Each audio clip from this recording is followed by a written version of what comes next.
भारत की प्रथम महिला शिक्षिका, महान समाज सुधारक और आधुनिक मराठी काव्य की अग्रदूत सावित्रीबाई फुले का जीवन संघर्ष, त्याग और अटूट साहस की एक अद्भुत मिसाल है। उन्होंने उस दौर में महिलाओं और दलितों की शिक्षा के लिए आवाज उठाई, जब समाज की रूढ़िवादी बेड़ियां अत्यंत मजबूत थीं। यहाँ सावित्रीबाई फुले का विस्तृत जीवन परिचय दिया गया है। 1. जन्म और प्रारंभिक जीवन। सावित्रीबाई फुले का जन्म 3 जनवरी 1831 को महाराष्ट्र के सतारा जिले के नायगांव नामक एक छोटे से गांव में हुआ था। उनके पिता का नाम खंडोजी नेवेसे पाटिल और माता का नाम लक्ष्मीबाई था।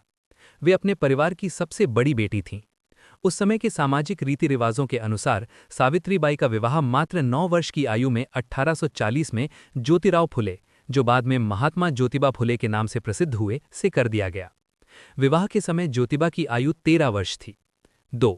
शिक्षा की मशाल, एक नई शुरुआत। विवाह के समय सावित्रीबाई अनपढ़ थी, लेकिन उनमें सीखने की तीव्र इच्छा थी।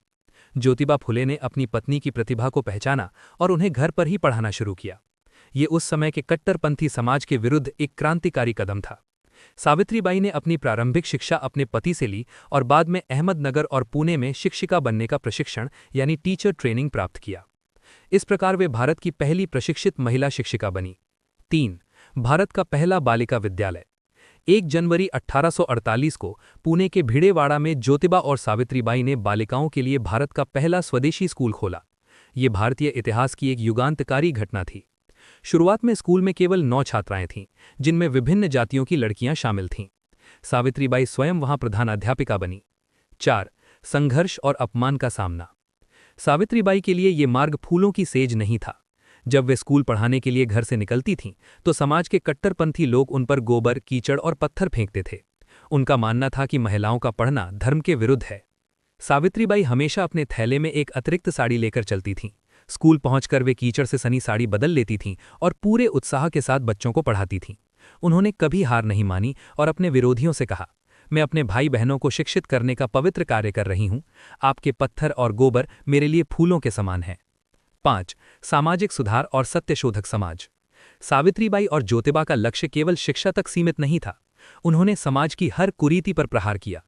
छुआछूत का विरोध। उस समय अछूतों को सार्वजनिक कुओं से पानी पीने की अनुमति नहीं थी। सावित्रीबाई और ज्योतिबा ने अपने घर का पानी का हौज अछूतों के लिए खोल दिया, जो उस समय के समाज में एक बहुत बड़ा क्रांतिकारी कदम था। सत्यशोधक समाज। 1873 में ज्योतिबा ने सत्यशोधक समाज यानी सत्य की खोज करने वाला समाज की स्थापना की। सावित्रीबाई ने इसमें बढ़ चढ़कर हिस्सा लिया। इस संस्था का उद्देश्य बिना पुरोहितों के विवाह संपन्न कराना और दलितों व महिलाओं को शोषण से मुक्त करना था। विधवाओं का उद्धार। उन्होंने विधवाओं के मुंडन की प्रथा के खिलाफ नाइयों का हड़ताल करवाया। साथ ही उन्होंने गर्भवती विधवाओं को समाज के तिरस्कार से बचाने के लिए बाल हत्या प्रतिबंधक गृह की स्थापना की। उन्होंने एक ब्राह्मण विधवा के पुत्र यशवंत को गोद लिया और उसे पाल पोसकर डॉक्टर बनाया। 6. साहित्यिक योगदान। सावित्रीबाई फुले एक संवेदनशील कवयित्री भी थीं। उनकी कविताओं में सामाजिक चेतना और शिक्षा का महत्व झलकता है। उनकी प्रमुख रचनाएं हैं काव्य फुले 1854, 52 कशी सुबोध रत्नाकर 1892। इसमें उन्होंने ज्योतिबा फुले के कार्यों और दर्शन को संकलित किया। उनकी कविताओं में वे अक्सर कहती थीं, जाओ शिक्षा प्राप्त करो और स्वावलंबी बनो। 7. ज्योतिबा के बाद नेतृत्व।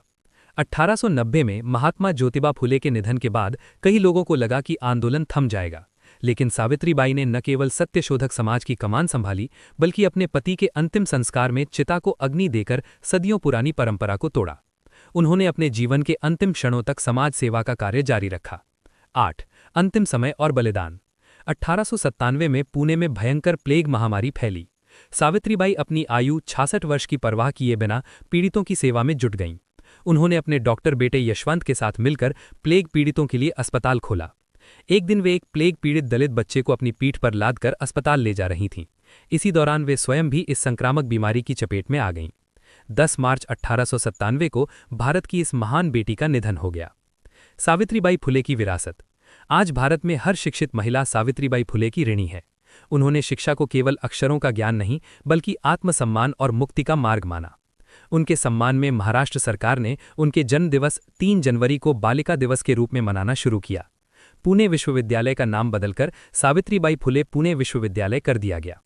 भारत सरकार ने उनके सम्मान में डाक टिकट जारी किया। निष्कर्ष। सावित्रीबाई फुले केवल एक शिक्षिका नहीं थीं, बल्कि वो एक मशाल थीं जिसने अंधेरे में डूबे भारतीय समाज को रोशनी दिखाई। उनका जीवन हमें सिखाता है कि कठिन से कठिन परिस्थितियों में भी यदि आपके इरादे नेक हों तो आप पूरी दुनिया को बदल सकते हैं।